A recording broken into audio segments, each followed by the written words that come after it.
menunjukkan ketertiban agar terjadinya ketertiban jika ada guru atau KKN yang masuk ke kelas. Menurut saya kebersihan itu adalah keutamaan kelas karena guru yang masuk akan merasa nyaman ketika kelas bersih. Terima kasih. Jadi berdasarkan curah pendapat kita, kesimpulannya ada yang mirip dan yang sama-sama sehingga bisa disimpulkan dengan nilai-nilai dari kas jadi seperti ini.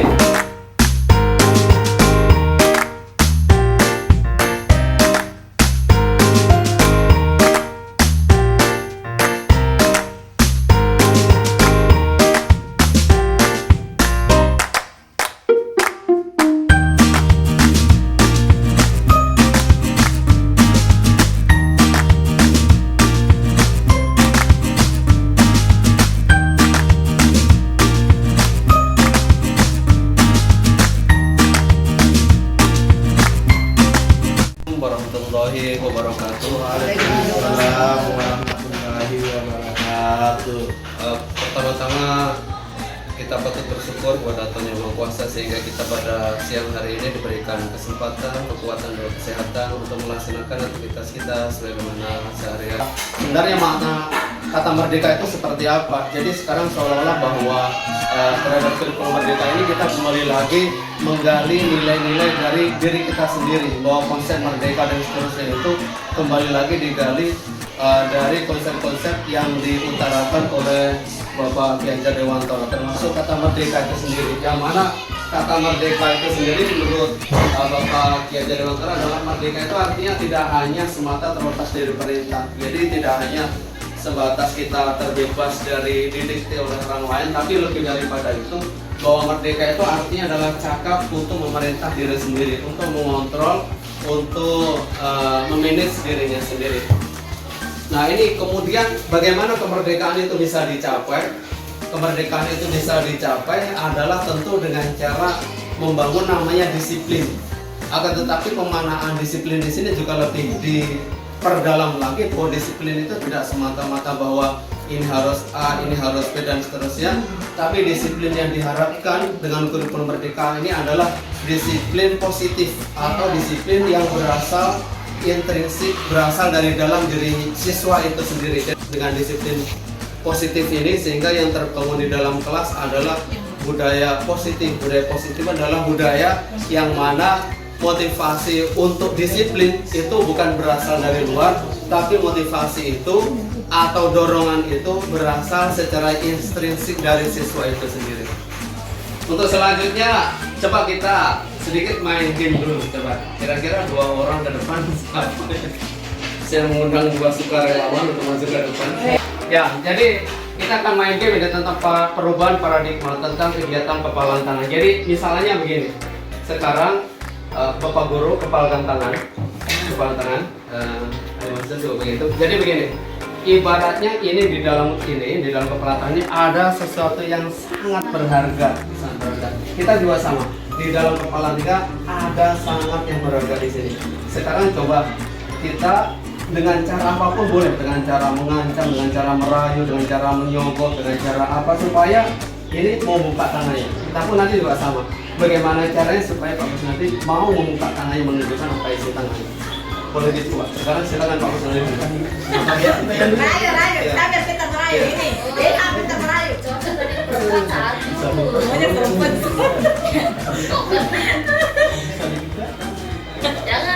Jangan. Apa? Buka tangan. Kenapa? Saya bisa begitu. Maksudnya itu hati saya. Buka. Aja nih. Kalau tiap mau buka awas. Jadi tadi berdasarkan teori itu Pak Kusnadi itu buka atau tidak buka itu kendalinya, kontrolnya di mana? Apakah yang membuka itu adalah saudara ini atau Pak Kusnadi sendiri yang membuka? Pak Kusnadi. Ya, kontrolnya adalah ada di dalam Pak Kusnadi sendiri. Begitu juga ini tadi dia membuka tangannya itu sesungguhnya atas kemauan ini. Ketika dia mau bertahan, saya pokoknya tidak mau. Saya tutup terus, ya tutup terus. Ketika mau buka, dibuka. Jadi kontrolnya ada pada diri sendiri. Oke, terima kasih. Nah ini siapa sebenarnya memiliki kontrol stimulus respon, kita mencoba mengubah orang agar berpandangan sama dengan kita.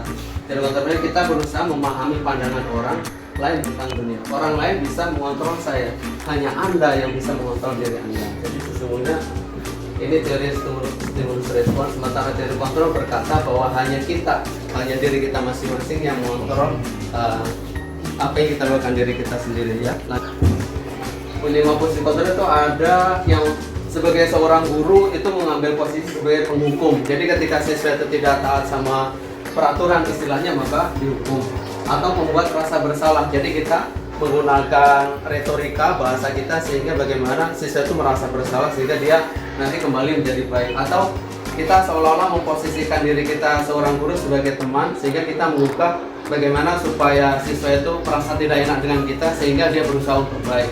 Atau kita sebagai kontrol pemantau, berarti kita melihat memantau itu artinya kita menyadarkan bahwa setiap segala sesuatu ada konsekuensinya. Ketika kita berbuat seperti ini, berarti ini akibatnya. Berbuat seperti ini, berarti ini akibatnya. Berarti kita sebagai seorang pemantau, kamu terlambat. Sudah tahu kalau terlambat aturannya seperti apa?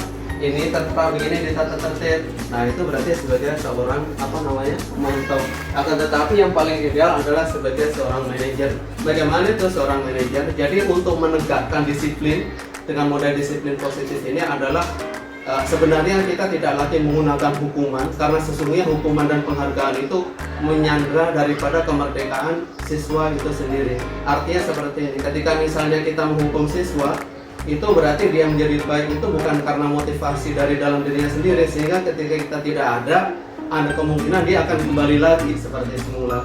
Ataupun penghargaan itu juga menyandra. Kenapa begitu? Ketika seorang siswa menjadi baiknya adalah ketika kita kasih hadiah. Begitu tidak kita kasih hadiah, maka dia akan bisa jadi kembali lagi. Misalkan saya tidak ada hadiah, maka dia akan kembali lagi seperti semula. Yang kita bangun adalah bagaimana dia tidak lagi bergantung kepada hukuman ataupun tidak bergantung kepada hadiah, kepada penghargaan, akan tetapi adalah bagaimana dia sadar. Kayak tadi motivasi intrinsik yang kita bangun merupakan hukuman. Murid diminta untuk push up 15 kali karena tidak menggunakan masker ke sekolah. Hukuman juga. Menggantikan kertas tugas teman yang telah dicoret-coret. Konsekuensi. Ya. Jadi tingkatan terendah itu adalah hukuman, setelah hukuman adalah konsekuensi. Terakhir lari mengelilingi lapangan basket 2 kali karena terlambat 10 menit untuk pelajaran PJOK. Kira-kira? Hukuman. Masih? Hukuman. Nah, apa bedanya hukuman? Sesuatu menyakitkan harus terjadi. Hukuman itu diadakan memang supaya siswa itu tidak mengulang. Supaya tidak mengulang berarti harus kapok. Supaya kapok kan harus menyakitkan. Hukum gantung, misalkan. Hukum bangka. Tapi kalau konsekuensi membuat anak merasa tidak nyaman dalam jangka waktu pendek. Kenapa tidak nyaman? Karena dia sudah melanggar aturan tadi. Sudah melanggar. Ini timbulnya dari paksaan. Kalau hukuman itu ya dari paksaan. Kalau misal konsekuensi itu dari stimulus dan tanggapan. Stimulus tanggapan itu berarti kalau seperti ini akibatnya seperti apa? Efek apa yang diakibatkan? Kalau hukuman itu bisa jadi pada diri yang dihukum itu marah, rasa bersalah, dipermalukan, merasa tak dihargai. Ini yang mungkin perasaan bisa muncul di diri siswa yang dihukum. Ke yang fase berikutnya, kalau bisa ini. Tapi yang paling ideal adalah yang paling kanan di restitusi. Karena dalam hukuman itu murid atau anak akan membenci peraturan. Karena menurut dia peraturan itu membuat dia tidak nyaman, tidak enak. Kalau konsekuensi kita gunakan murid atau anak akan menghormati peraturan. Oh iya, nanti kalau saya berbuat seperti ini, saya akan mendapatkan akibat yang seperti ini. Tapi dengan restitusi itu berarti kita dari 5 teori kontrol tadi mengambil peran sebagai seorang manajer, maka murid atau anak akan menghormati dirinya dan orang lain. Jadi karena dia sadar dengan dirinya, dia akan menghormati dirinya pun juga menghormati orang lain karena dia sadar. Sehingga motivasinya seperti tadi saya bilang adalah secara intrinsik. Korban mendapatkan keadilan kalau di hukuman. Ini sudah dipukul, kamu pukul balik misalnya, dapat keadilan. Korban bisa diabaikan kalau konsekuensi. Kalau restitusi korban mendapatkan ganti. Jadi kemudian sebagai closing, sebagai penutup, barangkali sebagai penutup adalah jadi berdasarkan ini tadi, pemaparan ini tadi, ke depan dengan kurikulum merdeka ini yang coba kita bangun di kelas adalah budaya positif itu yang dibangun atas disiplin positif, yang mana disiplin positif itu disiplin yang timbul dari dalam individu atau intrinsik diri masing-masing. Lalu kalau terjadi pelanggaran, seperti apa tindakannya? Kan pasti terjadi pelanggaran. Maka di dalam kurikulum Merdeka dengan teori yang seperti ini tadi, nanti tidak ada yang namanya peraturan. Oh, berarti peraturan dihilangkan. Nanti kalau begitu akan chaos, akan tidak beraturan begitu. Namanya bukan peraturan, cuma diganti namanya keyakinan. Yang ada adalah keyakinan. Sehingga nanti kita tinggal diingatkan lagi dengan keyakinan yang sudah dibangun secara bersama. Kembali lagi, jadi peraturan tidak ada, diganti namanya keyakinan. Kalau ada yang melanggar keyakinan, seperti apa cara menindakinya? Maka yang ada adalah namanya restitusi. Restitusi itu adalah untuk menguatkan. Jadi ketika ada pelanggaran, apa yang dilakukan oleh seorang guru yang dilakukan adalah namanya tindakan restitusi. Tindakan restitusi itu ada berapa tahap? Ada 3 tahap. Ada tahap 1, tahap 2, tahap 3. Tahap 1 apa?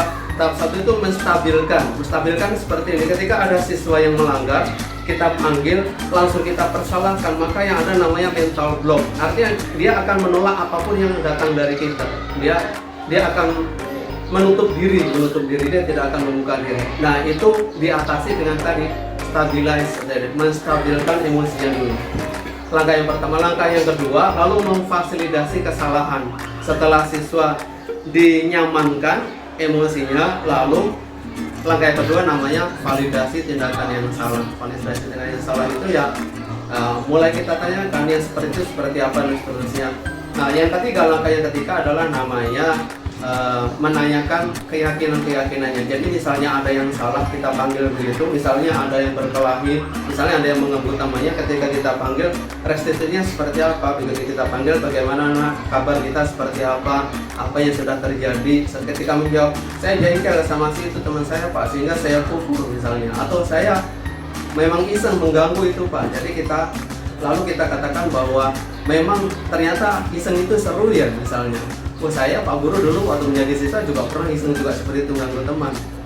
Jadi itu sesuatu yang wajar, akan tetapi itu bukan berarti sesuatu yang tidak ada solusinya. Mari di sini kita sama-sama mencari solusinya. Itu namanya tindakan yang pertama, menstabilkan tadi, bahwa semua manusia itu pernah melakukan kesalahan, bahwa itu sesuatu yang wajar dan bisa diperbaiki. Lalu yang kedua, yang namanya fasilitasi, mulai kita menanyakan kepada dia bahwa hal yang seperti kita lakukan tadi itu seperti apa menurut kita. Misalnya dia sudah gangguin teman, ketika dikembalikan, kamu diganggu kira-kira seperti apa, suka atau tidak.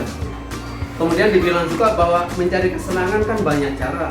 Dengan cara selain diisengi, dibully itu adalah tidak bagus. Bagaimana mencari kesenangan yang lain? Ayo Pak Guru kasih artinya wahana yang lain, bagaimana kita bisa mengeluarkan supaya kita bisa bersenang-senang.